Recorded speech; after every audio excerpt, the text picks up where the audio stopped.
telah hadir bersama kita Ibu Dr. Adian Khaironi. Beliau adalah peneliti di Lembaga C. Biore Universitas Diponegoro. Nah, ini nanti kami akan minta kesediaan beliau untuk menjelaskan mengenai riset yang sudah pernah beliau lakukan untuk melihat dampak plastik oksium terhadap lingkungan, terutama terhadap mikroalga.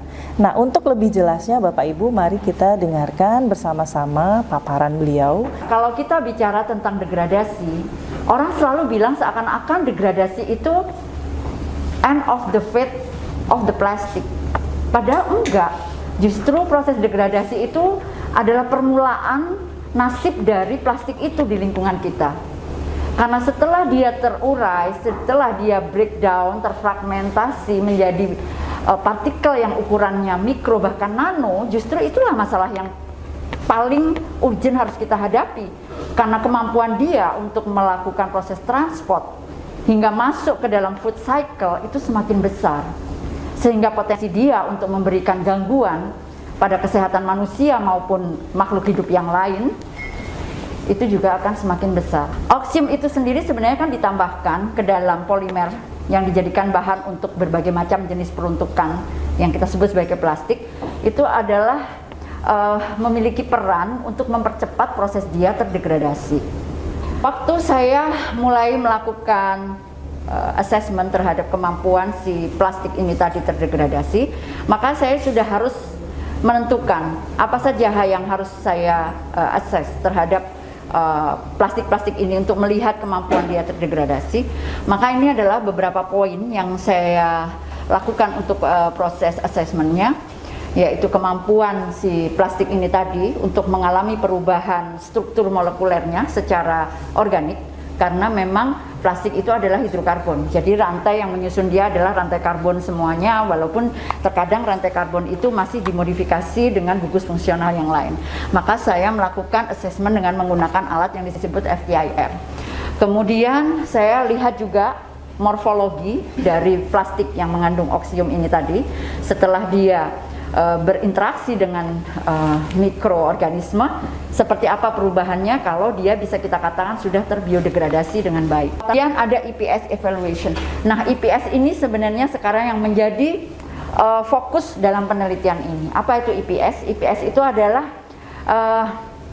biopolimer yang disekret oleh mikroorganisme, dikeluarkan oleh dia ketika dia mengalami stres saat dia berhadapan dengan bahan-bahan aditif ataupun polutan di lingkungan. Dan EPS ini sebenarnya yang memiliki kekuatan magic dalam proses biodegradasi.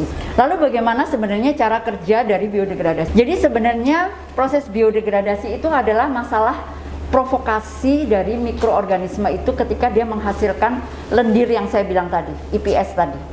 Kita sebut sebagai provokasi biofilm, di mana ketika lendir itu tadi dikeluarkan oleh si makhluk paling kecil di dunia ini, mikroalga ini.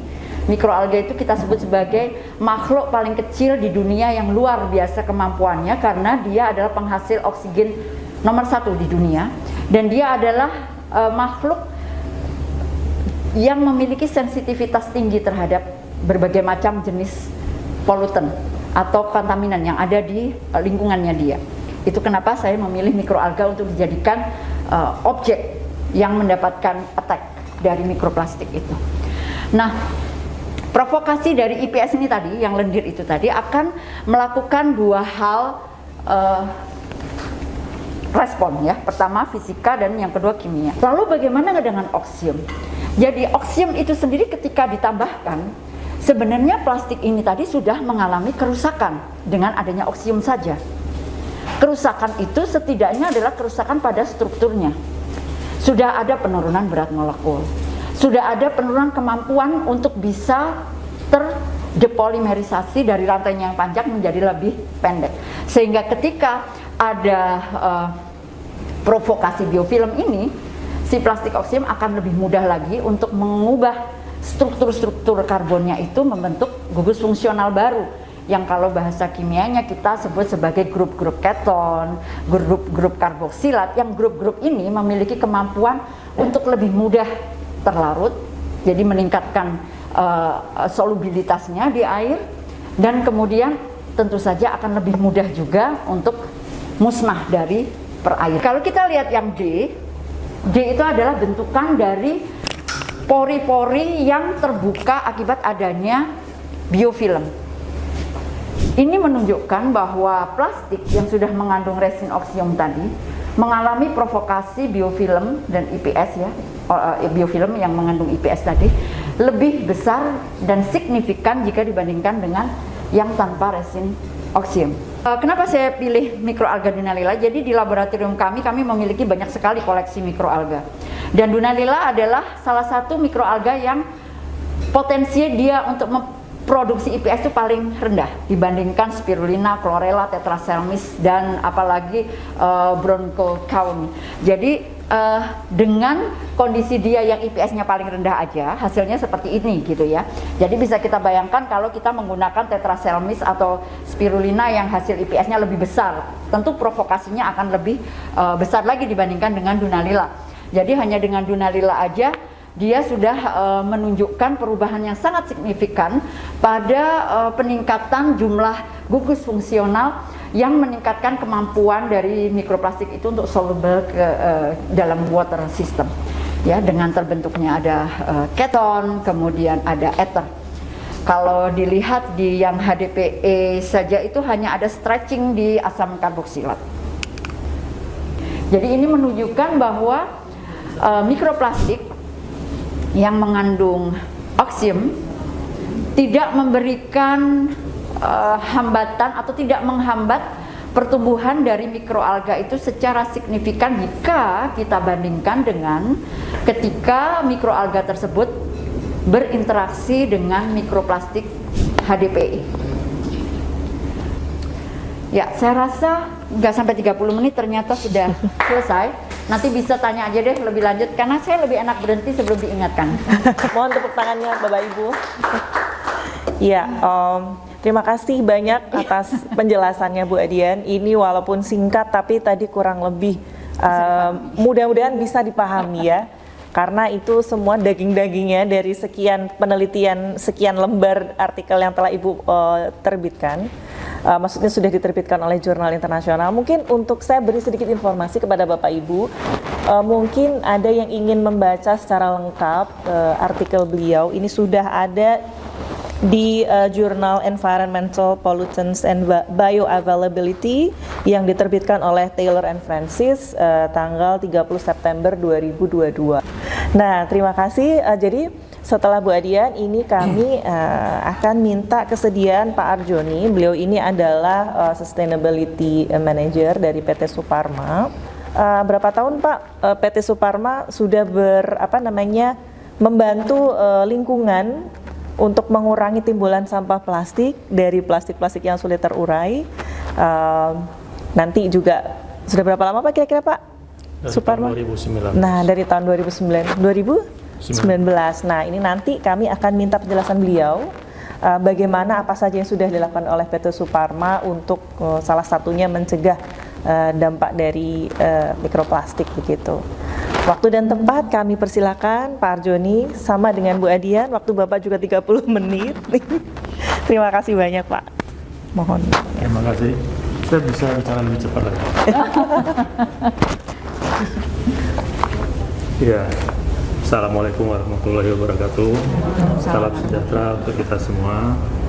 Terima kasih untuk kesempatan yang diberikan kepada PT Suparma untuk sharing mengenai apa yang dilakukan oleh PT Suparma. PT Suparma ini adalah industri manufacturer, berdiri sebelum saya bergabung dengan PT Suparma. Sudah lama sekali, jadi mulai produksi tahun 78. Kebetulan produk yang dihasilkan PT Suparma itu basisnya adalah paper. Papernya itu ada beberapa macam. Secara user kita kelompokkan jadi dua, yaitu B2B sama consumer. Jadi awalnya PT Suparma itu lebih banyak memproduksi produk paper untuk B2B, yaitu sejenis karton ya, atau board, paperboard. Kalau di pasaran kita kenal dengan nama duplex board atau coated duplex board atau CDB. Sedangkan untuk konsumernya itu tisu sama LWK. Nah, yang lebih banyak diproduksi dan lebih lama itu ada LWK, yang juga ada hubungannya dengan diskusi kita hari ini. LWK itu singkatan dari Laminated Wrapping Kraft, kertas bungkus yang dilaminasi. Saya kira di luaran Bapak Ibu tidak asing ya, kalau kita beli pecel sama ibu-ibu itu nanti bungkusnya kertas coklat, terus ada lapisan plastik di atasnya itu. Ya, itu kalau di kalangan industri namanya LWK, Laminated Wrapping Kraft. Plastik di PT Suparma itu ada dua kategori ya. Nah, untuk produk PT Suparma itu ada dua. Sebagai produknya yaitu LWK sebagai bahan laminasi, yang kedua sebagai packaging. Plastik yang kita pakai sebagai produk kita itu di LWK, sementara produk konsumer kita seperti tisu itu kita menggunakan packaging plastik. Nah, ini semua kita menggunakan Oxium. Nah, kenapa kita mau menggunakan Oxium ya? Karena PT Suparma juga dalam menjalankan aktivitasnya juga berusaha untuk peduli dengan lingkungan. Ya. Jadi kita itu yang namanya industri itu menyadari bahwa proses industri itu akan memberikan dampak pada lingkungan. Nah, kita berusaha untuk meminimalkan dampak-dampak lingkungan itu, dan itu dengan ISO 9001, 14001 tidak cukup, kita harus tingkatkan ke sustainability. Nah, untuk itulah kita tentu sangat bersyukur dan kita sangat mendukung ada upaya-upaya bagaimana walaupun kita menggunakan plastik, tapi plastik ini tetap aman bagi lingkungan. Karena Suparma sendiri itu untuk saat ini per tahunnya itu bisa memproduksi 90.000 ton. Untuk plastiknya ini adalah LDPE ya.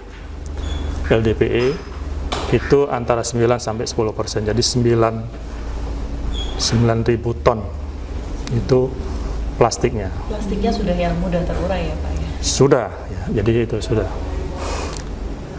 Ya itu sejak tahun 2019 tadi ya. Bukan cuma LWK-nya saja, packaging kita untuk produk consumer good yang lain juga kita sudah pakai Oxium. Ini suatu upaya kita sih sebenarnya ya, upaya positif kita ya. Karena apa?